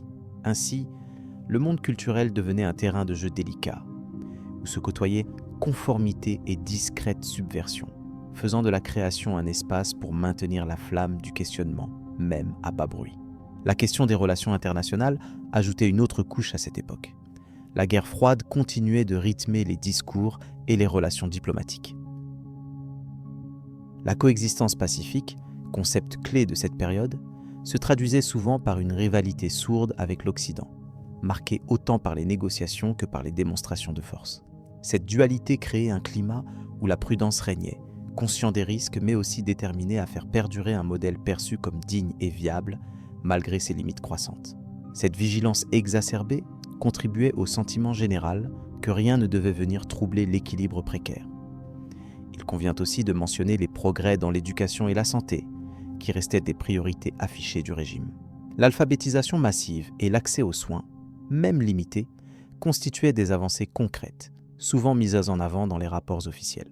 Toutefois, la réalité comprenait également des disparités régionales et des problèmes de qualité qui venaient tempérer ces succès. Ce contraste entre affichage rigoureux et vécu quotidien se reflétait parfaitement dans l'architecture des villes, où les immeubles uniformes symbolisaient une habitation standardisée et fonctionnelle, mais manquaient parfois d'âme. Le secteur agricole, souvent sujet à critique, illustrait cette dichotomie entre idéologie et pratique. Alors que les kolkhozes et sovkhozes devaient représenter la victoire de la collectivisation, les difficultés climatiques, logistiques et humaines s'accumulaient, générant pénurie et frustration.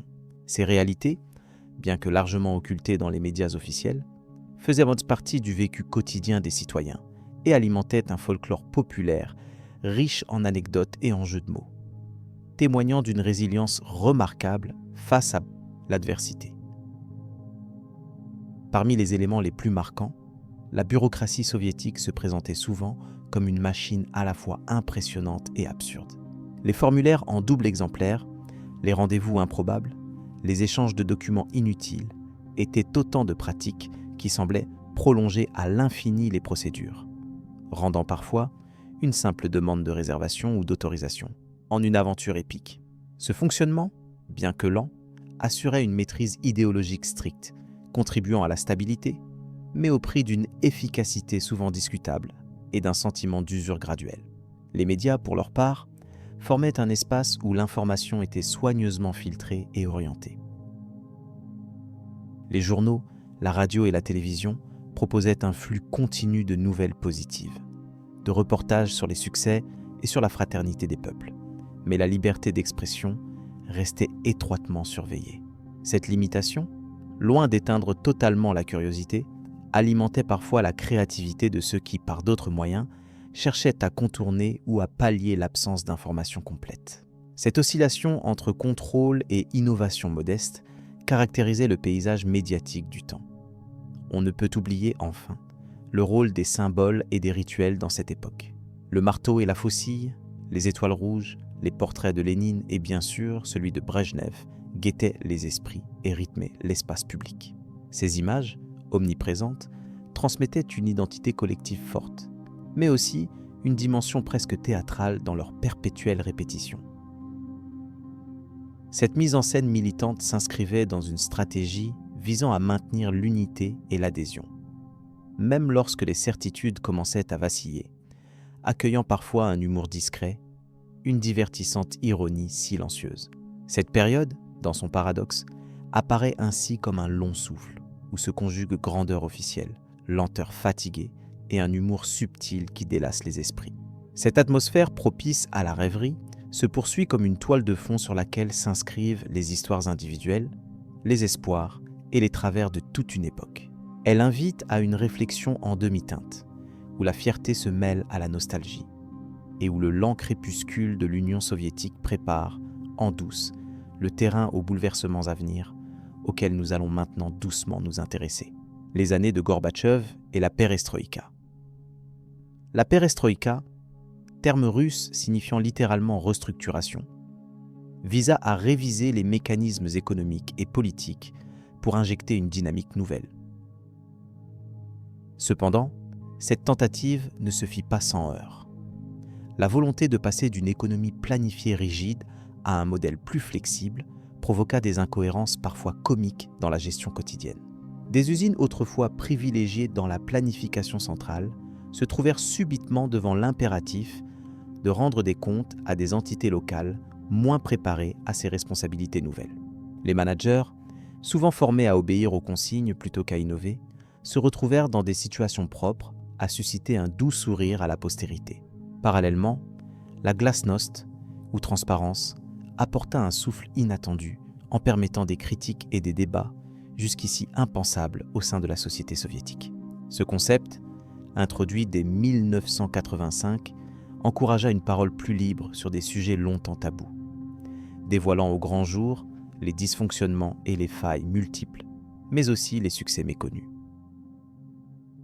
La télévision et la presse, traditionnellement perçues comme des instruments de propagande, se transformèrent progressivement en terrain d'échange plus ouvert. Cette évolution suscita autant d'espoir que d'appréhension, car la nouvelle liberté d'expression, parfois brutale, mit à l'épreuve le cadre politique encore très rigide. La coexistence de la volonté de réforme avec des pratiques héritées du passé entraîna des situations singulières. Ainsi, des politiques innovantes furent simultanément accompagnées d'affiches au slogan d'un autre âge, proclamant la glorieuse union des travailleurs sous la bannière rouge, tandis que les responsables locaux s'efforçaient maladroitement d'appliquer des instructions parfois contradictoires. Ce contraste générant une atmosphère unique où le sérieux des enjeux cohabitait avec un certain décalage observable entre les promesses publiques et la réalité quotidienne. Parmi les mesures économiques, l'introduction partielle d'éléments de marché suscita une véritable onde de choc. L'ouverture aux entreprises privées, bien que limitée et ponctuelle, provoqua une diversité d'initiatives allant de la simple création de coopératives à l'apparition d'un tout début d'entrepreneuriat individuel.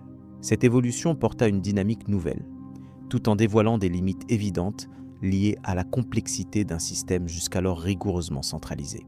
Les fonctionnaires se trouvaient souvent désemparés face à ces expérimentations, oscillant entre un désir de suivre les directives de Moscou et la défense instinctive de privilèges acquis. Le contexte international joua également un rôle non négligeable dans ces transformations. L'ouverture relative instaurée par Mikhaïl Gorbatchev envers l'Occident, exprimée par le concept de nouvelle pensée, modifia la configuration des relations internationales. Les accords sur la réduction des armements nucléaires avec les États-Unis furent perçus comme un signe de détente sans précédent. Toutefois, cette ouverture apporta aussi une forme de vulnérabilité inédite pour une superpuissance habituée à une posture depuis longtemps rigide. Ce phénomène suscita à la fois enthousiasme et inquiétude au sein même du pays. En outre, la tentative d'aborder les questions environnementales refléta un nouveau regard sur le développement. Les préoccupations écologiques, longtemps ignorées au profit des objectifs industriels, firent leur apparition dans le discours officiel. Ainsi, on vit émerger les premiers projets visant à concilier progrès économique et préservation des ressources naturelles, démarche alors largement marginale mais annonciatrice des débats ultérieurs. Cette ouverture à un horizon plus global contribua à diversifier les problématiques abordées. Cependant, l'ensemble des réformes se heurta à des résistances multiples. Des apparatchiks habitués à l'ordre ancien, parfois perçus comme des vestiges d'une administration opiniâtre, jouèrent un rôle ambivalent. Leur attachement aux méthodes éprouvées se manifesta dans des formes d'obstruction bureaucratique, ralentissant ou déformant les directives venues du sommet. Ces tensions internes accentuèrent un sentiment de confusion parmi la population, partagé entre espoir sincère et une certaine ironie face au décalage visible entre discours et action.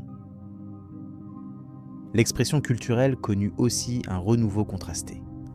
La glasnost permit la diffusion d'œuvres littéraires, cinématographiques ou artistiques auparavant censurées. Cette libération relative alimenta une riche réflexion sur l'identité soviétique et ses contradictions.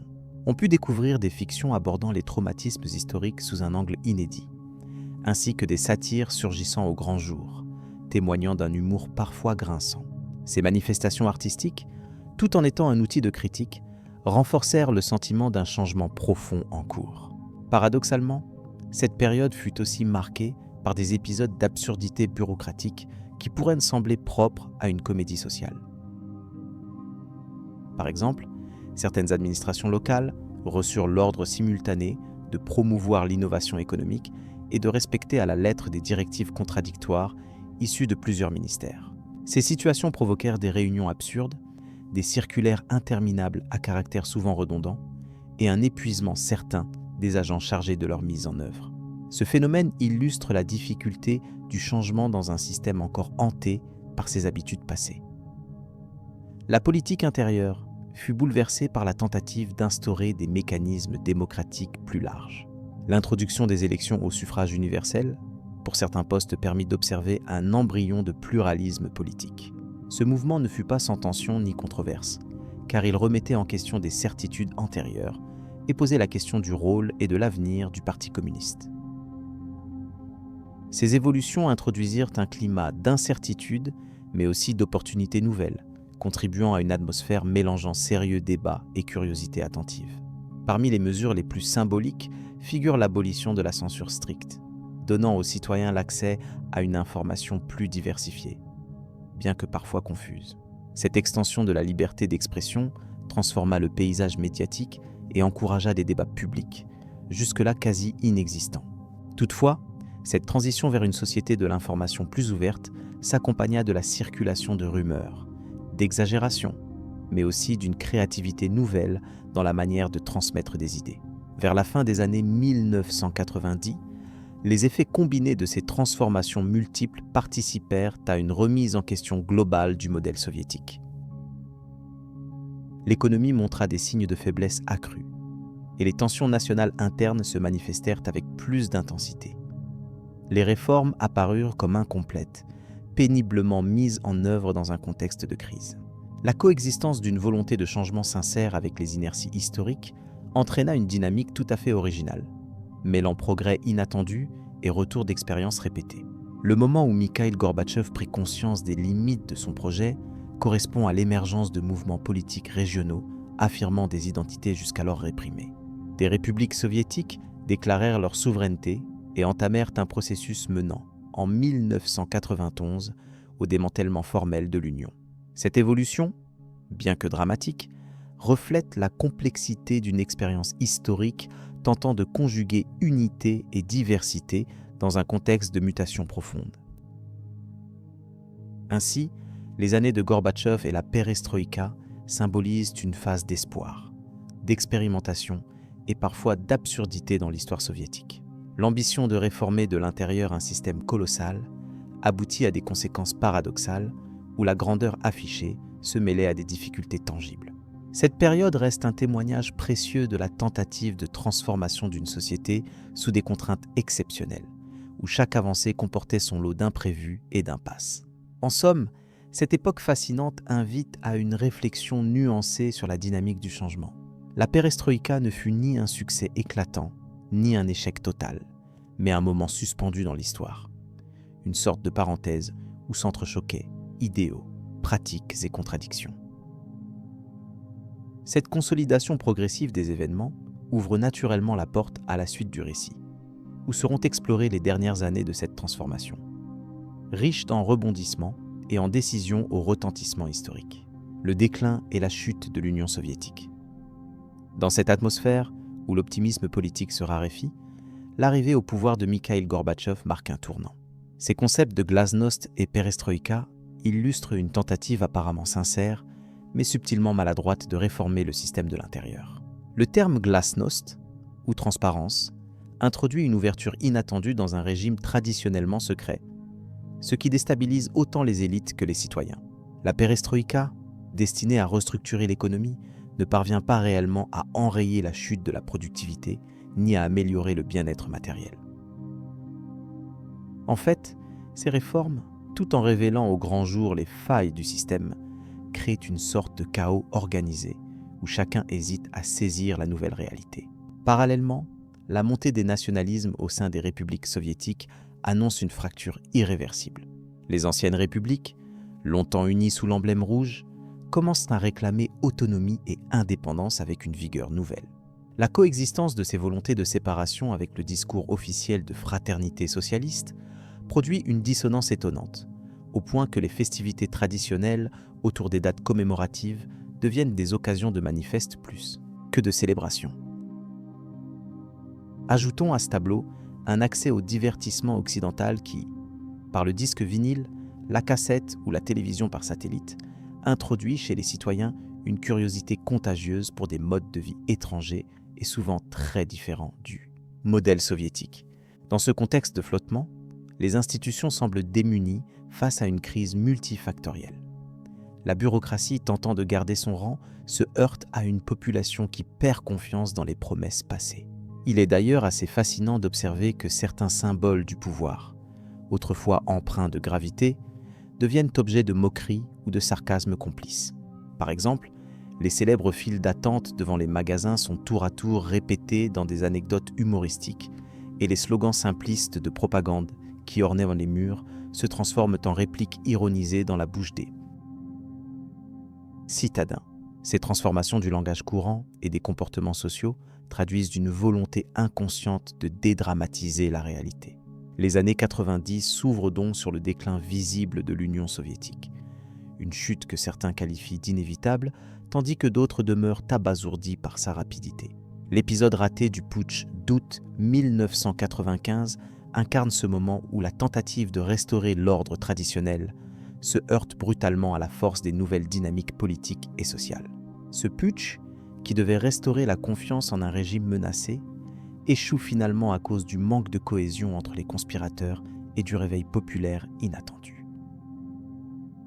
Ce moment historique illustre à merveille l'absurdité de la situation où les derniers barons du système paraissent déconnectés de la réalité qu'ils cherchent peu à contrôler. Par ailleurs, le rôle de Boris Eltsine, qui émerge comme une figure pivot dans ce tumulte, mérite une mention particulière. Il s'impose progressivement en champion de la réforme et de la démocratie, bien que ses méthodes et décisions soulèvent parfois des controverses. L'image de ce politicien, souvent dépeint en costume cravate mais aussi en t-shirt lors de ses discours virulents depuis des balcons célèbres, reflète bien la complexité et l'ambiguïté d'une époque où le changement est à la fois espéré et redouté. Il faut noter que son usage de la télévision comme outil majeur de communication contribue à modifier profondément la relation entre dirigeants et citoyens. Au plan culturel, cette période finale est marquée par un mélange étonnant d'attachement à certains éléments du passé soviétique et de désir d'ouverture vers le nouveau monde. Dans les villes, les cinémas diffusent encore des longs métrages soviétiques classiques, tandis que les jeunes découvrent la musique rock occidentale, créant un métissage insolite. L'emballement des marchés parallèles et la multiplication des petites entreprises, bien que souvent précaires, révèlent un dynamisme inédit, contrastant fortement avec la rigidité passée. L'architecture même des villes, mêlant le béton stalinien et les enseignes commerciales colorées, témoigne de cette transition. Quelques aspects anecdotiques participent également à cette ambiance spécifique. Par exemple, il était courant d'entendre des récits ou des objets du quotidien, tels que les babouchkas fabriquant du samogon ou les vendeurs ambulants d'œufs, deviennent des héros de micro-histoires, illustrant l'ingéniosité populaire face aux circumstances. Ces portraits informels, recueillis dans les rues et les marchés, dessinent une toile de fond humaine, souvent oubliée par les analyses purement politiques, mais essentielle pour comprendre la manière dont la société s'adaptait à la transformation radicale en cours. Cette époque est aussi ponctuée par des tentatives, parfois maladroites, de réintroduire des rituels patriotiques dans le grand public. Des célébrations vibrantes de la victoire pendant la Seconde Guerre mondiale, par exemple, prennent un relief particulier, oscillant entre mémoire sincère et nostalgie d'une grandeur disparue. La symbolique lourde de ces fêtes est ressentie différemment selon les générations. Certains y voyant un rappel vivace des sacrifices consentis, d'autres une forme de consolation face aux incertitudes du présent. Cependant, le tableau ne serait pas complet sans évoquer les difficultés économiques majeures. La pénurie de produits de première nécessité, connue sous le nom de crise des magasins vides, entraîne une série de réactions surprenantes comme les échanges informels, les systèmes de troc et parfois même les files d'attente nocturnes devenues une routine déprimante. Ce phénomène déteint sur le moral collectif, mais stimule également une forme d'humour résistant, un humour qui joue sur les paradoxes du système et ses dysfonctionnements. Il est frappant de constater que ce même système, tout en donnant l'image d'un colosse fragile, parvenait à maintenir certains services publics essentiels avec un dévouement souvent méconnu. La fin officielle, symbolisée par la dissolution formelle de l'URSS au moment de la signature de l'accord de Beloveïskaïa, reste un moment solennel, mais teinté d'un certain surréalisme. 4 présidents de républiques majeures, réunis dans une forêt biélorusse, prononcent la cessation d'un État gigantesque sans trop de cérémonies éclatantes. Un contraste surprenant avec la puissance affichée des décennies auparavant. Ce rituel d'adieu, d'apparence calme, contraste avec la turbulence vécue sur le terrain où les frontières se redessinent et les identités se recomposent. Ainsi, l'Union soviétique s'efface dans une atmosphère mélangeant regret, espoir et paradoxe. Le récit de cette époque ne serait pas complet sans rappeler la coexistence constante entre la grandeur idéologique proclamée et la réalité parfois burlesque du quotidien. Cette conjonction donne au déroulement des événements un caractère unique, presque théâtral, où le tragique tient une place discrète au milieu des scènes parfois cocasses. Le chemin parcouru laisse une trace profonde dans l'histoire, marquant la transition d'un monde à un autre. En guise de conclusion provisoire, il est intéressant d'envisager les répercussions de ce déclin sur la géopolitique mondiale et sur les mémoires collectives. Le vide laissé par la disparition d'un empire aussi vaste amène une redistribution des pouvoirs et une redéfinition des alliances internationales. En même temps, les différentes populations qui composaient l'Union soviétique entament une recherche parfois douloureuse de leur propre identité, oscillant entre le regard vers le passé et la construction d'un avenir incertain. Ce paradoxe nourrit encore aujourd'hui une réflexion continue. Cette dernière période d'une histoire aussi immense est donc une invitation à observer comment un système finalement humain, avec ses forces et ses faiblesses, s'adapte, résiste ou cède face aux pressions du temps. Le récit continuerait naturellement en explorant les conséquences immédiates du démantèlement, en particulier les transformations sociales et politiques au sein des anciens territoires soviétiques.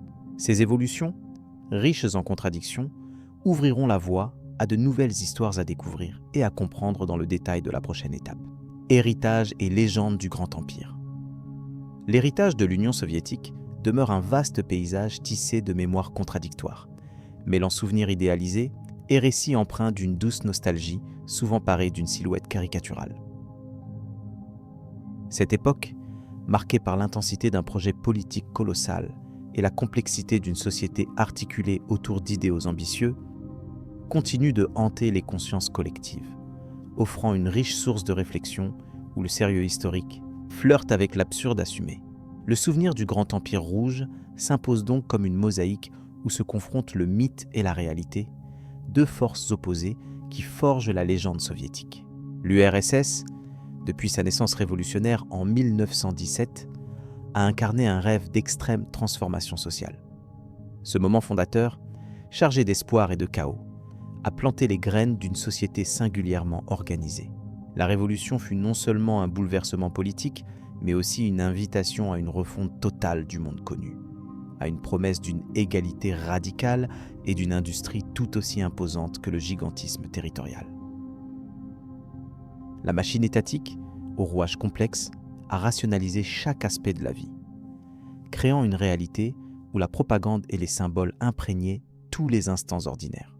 Avec le temps, cette réalité bien encadrée s'est doublée d'une mythologie d'État soigneusement entretenue, où les héros du travail et les modèles soviétiques se mêlaient aux récits épiques des 5 ans planifiés. La figure paternaliste du Parti communiste, omniprésente, assurait que la grandeur historique du pays s'écrivait dans chaque usine, chaque ferme collective et chaque lanceur de fusées spatiales. Le discours officiel, souvent teinté de slogans martiaux et d'une rhétorique d'excellence, exaltait le rôle de l'ouvrier et du soldat, légitimant ainsi un ordre à la fois rigide et magnifié. En parallèle, une culture singulière s'est développée, où la sobriété apparente de la société cohabitait avec une créativité inattendue dans la littérature, le cinéma et la musique. Malgré la censure, les artistes produisaient des œuvres qui, tout en respectant les contraintes, pouvaient glisser quelques touches subtiles d'ironie ou d'évasion. Ce paradoxe reflète la nature duale du pouvoir soviétique, à la fois source d'une discipline rigoureuse et creuset d'une vivacité intellectuelle parfois dissimulée. Le mythe soviétique, par ailleurs, s'est nourri de chiffres impressionnants, que ce soit dans le nombre de kilomètres de voies ferrées, dans la quantité de réactionnaires combattus ou dans les exploits spatiaux mis en avant. Ces statistiques, souvent amplifiées et répétées à l'envi, donnaient à entendre une symphonie grandiose dont le tempo imposait un rythme presque hypnotique. Ainsi, même dans le registre de la propagande, l'efficacité résidait dans l'emphase parfois absurde de ces exploits colossaux. Pourtant, derrière cette façade glorieuse, les contradictions internes se manifestaient. Les rationnements, les filets d'attente pour de simples produits de consommation et les disparités régionales reflétaient un décalage entre la promesse et la réalité vécue. Cette dualité engendrait une forme de complicité tacite entre le citoyen et le système. Une acceptation teintée d'humour souvent noir, qui permettait de traverser les difficultés sans perdre le sens de l'ironie. L'absurde coexistait ainsi avec le sérieux du projet étatique. L'écroulement du système, à la fin des années 90, n'a pas effacé ses souvenirs. Bien au contraire. La chute de l'URSS a libéré une vague de nostalgie mêlée à une critique acerbe. Cette période, désormais révolue, est à la fois regrettée pour son ordre perçu et moquée pour ses excès bureaucratiques. La postérité soviétique s'inscrit dans une mémoire collective où s'entremêlent admiration et dérision, où les clichés côtoient les histoires vraies, construisant une légende aussi complexe que l'histoire elle-même. Les symboles de l'URSS, du marteau et de la faucille au haut fourneau refroidi, continuent d'habiter l'imaginaire populaire, par-delà les frontières.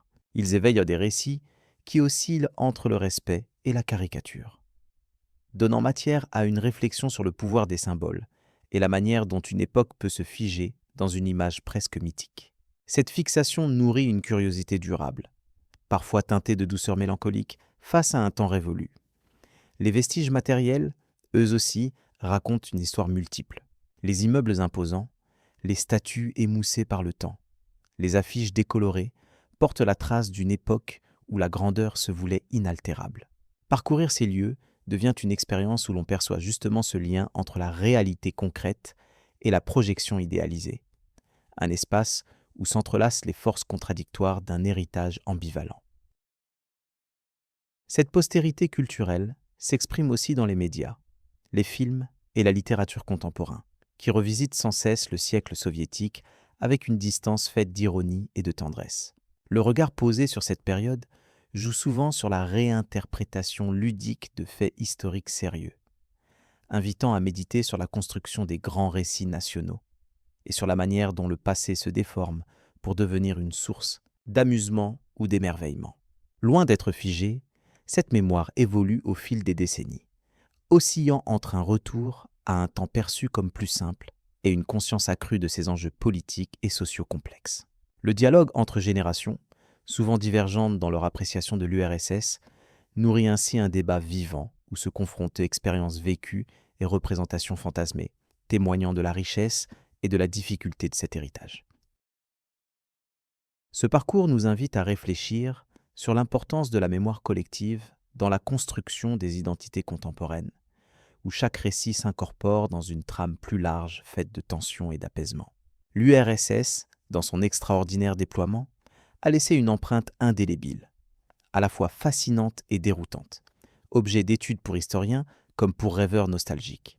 Alors que cette page d'histoire s'insère doucement dans le passé, il reste essentiel d'en préluder à ses suites, d'explorer les transformations qui en ont découlé et les possibles chemins que la post-soviétique Russie et les autres républiques ont empruntés. Ce passage invite ainsi à un nouveau voyage à la fois chronologique et thématique, poursuivant cette odyssée dans le tissu temporel de l'histoire post-communiste. Ainsi se prépare le terrain pour une nouvelle étape d'analyse, où le regard se tournera vers les évolutions politiques, sociales et culturelles ayant suivi la disparition de l'Empire rouge, afin d'en comprendre les héritages complexes et les dynamiques imprévisibles.